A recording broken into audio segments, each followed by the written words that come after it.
Let's talk about Mohiniyattam. ഈ പടം സത്യം പറഞ്ഞാൽ എൻ്റെ വാച്ച് ലിസ്റ്റിലുള്ള ഒരു പടം അല്ലായിരുന്നു. ഈ വീഡിയോയിൽ സ്പോയിലേഴ്സ് ഒന്നുമില്ല, so you can watch this video. ഇതിന്റെ ഫസ്റ്റ് പാർട്ട് ഭരതനാട്യം OTT ഇറങ്ങിയപ്പോൾ പോലും അത് ഞാൻ കണ്ടിട്ടില്ലായിരുന്നു. അത് കഴിഞ്ഞ് മോഹിനിയാട്ടം ഇറങ്ങിക്കഴിഞ്ഞ് അതിന്റെ ഹൈപ്പ് വന്ന് കണ്ടു കഴിഞ്ഞപ്പോൾ I was like okay, I need to watch this movie. അത് കാണുന്നതിന് മുമ്പ് ഞാൻ എന്ത് ചെയ്തു, വീട്ടിലിരുന്ന് ഭരതനാട്യം ഫുൾ ഇരുന്ന് കണ്ടു. അമേസിങ്, നല്ല രസത്തിൽ നമുക്ക് എൻജോയ് ചെയ്ത് കാണാൻ പറ്റിയ ഒരു മൂവിയാണ് ഭരതനാട്യം. ഭരതനാട്യത്തിന്റെ ഒരു പേസും അതിലുള്ള ഒരു സ്റ്റൈൽ ഓഫ് സ്റ്റോറി ടെല്ലിംഗ് ആയിരിക്കും എന്ന് പ്രതീക്ഷിച്ചാണ് ഞാൻ ഈ പടത്തിന് കയറിയത്. പക്ഷെ മോഹിനിയാട്ടം വിൽ സർപ്രൈസ് യു. ഈ പടത്തിൽ ഒരുപാട് നല്ല കാര്യങ്ങളുണ്ട്, പക്ഷെ the best thing about this movie has to be Saiju Kurup. Saiju കുറുപ്പിന്റെ കോമിക് ടൈമിംഗ് ഈസ് ബ്രില്യൻറ്റ്. ചില സീനിൽ പുള്ളിക്ക് ഡയലോഗ് പോലും ഇല്ല, പുള്ളി ജസ്റ്റ് മറ്റേ ആൾ പറയുന്ന ഡയലോഗിനുള്ള റിയാക്ഷൻ കൊടുക്കുന്നേ ഉള്ളൂ. അത് കണ്ടാൽ തന്നെ നമുക്ക് ചിരി വരും. പിന്നെ കലാരഞ്ജിനി, ഉർവശിയുടെ സിസ്റ്ററായ നമ്മൾ ശ്രീകൃഷ്ണപുരത്തെ നക്ഷത്രത്തിളക്കത്തിലൊക്കെ കണ്ടിട്ടുള്ള കലാരഞ്ജിനി, പുള്ളിക്കാരിയുടെ ശബ്ദത്തിന്റെ പ്രശ്നം ഒരു പ്രശ്നമാക്കാതെ അതൊരു ക്യാരക്ടറിന്റെ പാർട്ടാക്കിക്കൊണ്ട് പുള്ളിക്കാരി തന്നെ ഡബ് ചെയ്തിട്ടാണ് ഈ പടം മൊത്തം അഭിനയിച്ചിട്ടുള്ളത്. ചില സമയത്തുള്ള അമ്മ ക്യാരക്ടറിന്റെ ഇന്നസെൻസും ചില റിയാക്ഷൻസും it was too good to watch. പിന്നെ ഈ പടത്തിൽ ഏറ്റവും കൂടുതൽ സ്കോർ ചെയ്തത്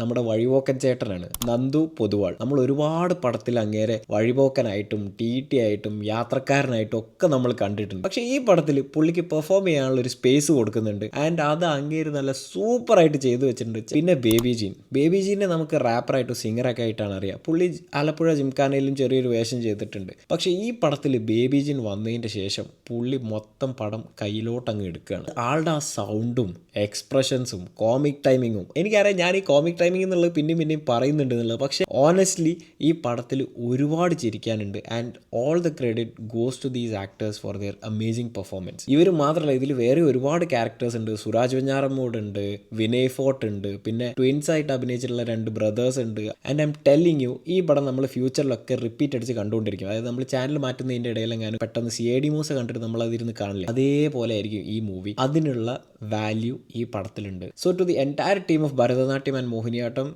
അടിപൊളി പടം. അപ്പോൾ പറഞ്ഞ പോലെ മിസ്സാക്കണ്ട, തിയേറ്ററിൽ തന്നെ പോയിട്ട് പടം കാണുക. ബൈ.